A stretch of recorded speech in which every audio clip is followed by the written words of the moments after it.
အားလုံးပဲမင်္ဂလာပါအမဒီဗီဒီယိုထဲမှာအမအရှိမတင်ခဲ့တဲ့ဗီဒီယိုလေးရဲ့ဒီဟာက session 2လေးဖြစ်ပါတယ်နော် okay အမတို့ပထမဦးဆုံးအမတို့က AutoCAD ဆွဲထားတဲ့ပုံလေးကိုကိုယ့်ရဲ့ layout plan လေးကို import လုပ်ပြီးတော့အမက sketch file နဲ့ကိုအမထည့်လိုက်တယ်ပေါ့နော်ထည့်ပြီးသွားပြီဆိုရင်အမက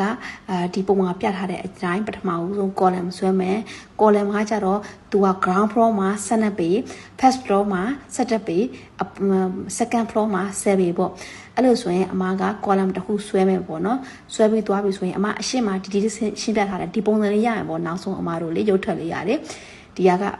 ဒီလိုရုပ်ထွက်လေးကိုအမဘယ်လိုလုပ်ပြီးစဉ်းစားပြီးတော့ဆွဲထားရဲဆိုတဲ့ဟာလေးကို step by step ပေါ့ဒါပေမဲ့အမဘယ်လို interior design ကိုပထမဆုံးအမ AutoCAD မှာပဲစဉ်းစားတယ်ဒီ 3D ဆွဲတဲ့အချိန်တော့အမကအရင်ကြီးတော့မစဉ်းစားတော့ဘူးပေါ့နော်ဒါမဲ့ runner ချတဲ့အချိန်သားအမတို့အခုက AI ရှိတာတယ်ဆိုတော့အမတို့ပထမဦးဆုံးကိုလိုချင်တယ်လို့ runner ချမယ်နောက်ဆုံး AI နဲ့ edit ပြန်လုပ်မယ်ပေါ့နော် okay အမဒီပုံထဲမှာအတိုင်းပထမဦးဆုံးအမတို့နေရန်နဲ့ column တွေကသူက dimension ရော brain box size ကိုအကုန်တူတူပဲဆိုတော့အမတခါတည်း copy ကူးလိုက်ရုံပဲ copy ကူးတဲ့ဆိုရင်အမတို့အပေါ်မှာ move enter နှိပ်ပြီးတော့အမက click ချပြီးတော့ control ဖိပြီးတော့တစ်ခုနဲ့တစ်ခု copy ကူးသွားလို့ရတယ်ပေါ့နော်သူက sketch command တွေကလေအမထင်တာအမရဲ့ point of view အရဆိုရင် AutoCAD တဲ့ပို့ပြီးတော့လွယ်တယ်သူကလေအမစဉ်းစားရမယ် design တွေဒီ interior ဘိုင်းတွေအကုန်လုံးအမဒီ AutoCAD မှာပဲအမဒီ dimension ဆွဲလိုက်ဖြတ်လိုက်နဲ့အမစဉ်းစားလေးရှိတယ်တချို့တွေကြာလဲအမရှင်းပြတဲ့အတိုင်းပဲသူတို့က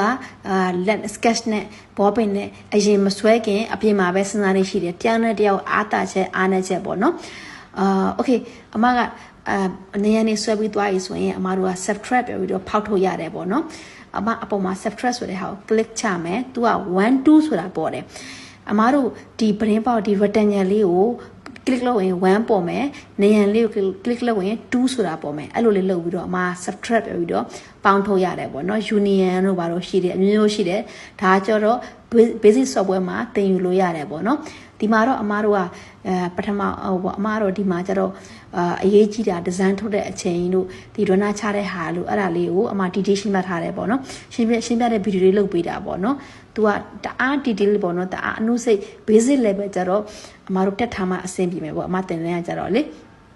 okay အမကအခုနေရာနေဆွဲပြီးသွားပြီဆိုရင် AutoCAD မှာအမ brain အကုန်လုံး detail ဆွဲပြီးသွားပြီအမ interior အစအကုန်ဆွဲတာဘာလို့လဲဆိုရင်တခါတလေ interior မဆွဲဘဲနဲ့အမတို့ archi add တင်တော့မှ interior မဆွဲဘဲနဲ့အမတို့ exterior ပဲဆွဲမယ်ဒါပေမဲ့တခါရင်ကျတော့အထဲမှာအဆင်မပြေတာတွေရှိမယ် toilet ရှိမယ်ဒါပေမဲ့ archi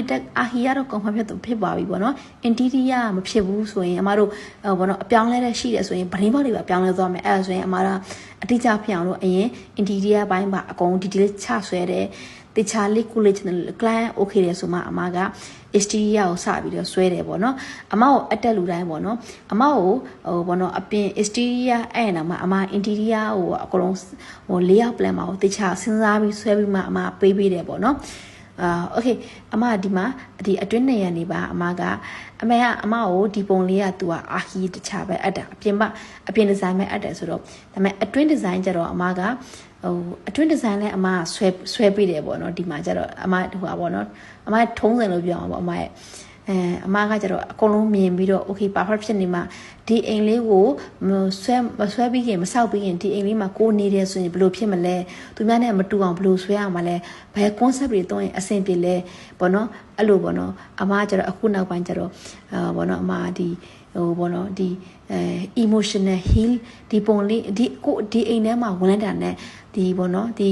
အိမ်ရဲ့ home owner အတွက်တနေ့ကိုပြင်ပန်းလာမယ်အိမ်ထဲမှာဝင်ပြီဆိုရင်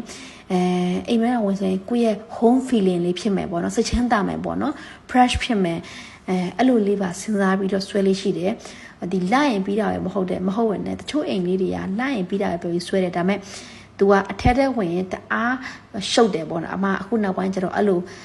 မကြိုက်ဘူးအမ extensive ဖြစ်တဲ့ဟာလေးကိုကြိုက်တယ် okay အမအရှိဗီဒီယိုထဲမှာထပ်ပြီးတော့ရှင်းပြပေးမယ်ပေါ့နော်ဒီဗီဒီယိုလေးကိုကြည့်ရှုပေးတဲ့အတွက်ကျေးဇူးတင်ပါတယ်ပေါ့နော်